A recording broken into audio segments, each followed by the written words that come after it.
सुन ले मेरे ए दिल जानिया तू मिल गईया तू रह मेरे को।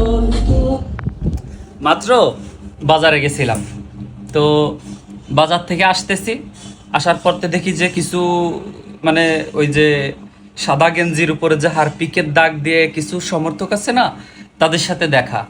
মানে কিছু লোক হাই উতাস করতেছে, মানে বিশাল হতাশ বা খুব কষ্ট হয়ে গেছে এরকম পরিস্থিতিতে। আবার আমি দেখলাম যে পথে কিছু জিনিস পড়ে আছে, এগুলো হচ্ছে অনেকটা কাঁঠালের বিচির মতো দেখতে, রাস্তাঘাটে যেইখানে সেইখানে পড়ে আছে। তা ওদের কাছে আমি আবার এগোই গেলাম, যে বললাম যে ভাই কি সমস্যা। এখন পরে বলতেছে ভাই সবাই তো কান্দে উঠে গেছে। তা কি জন্যই কান্দে উঠে গেছে আর কি কান্দে উঠে গেছে? পরে কাছে ভাই আজকে খেলা ছিল ওই সেই 1972 নম্বর র্যাঙ্কিং এর দলটার সাথে, ওদের সাথে খেলতে যায় তো কান্দে উঠে গেছে আর আউট হয়ে গেছে।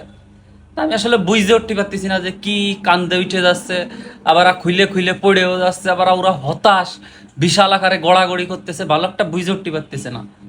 পরবর্তীতে পরবর্তীতে একজন খুলে খাইলে বলল যে ভাই আসলে বিসি কান্দে উঠে গেছে, বিসি লক হয়ে গেছে।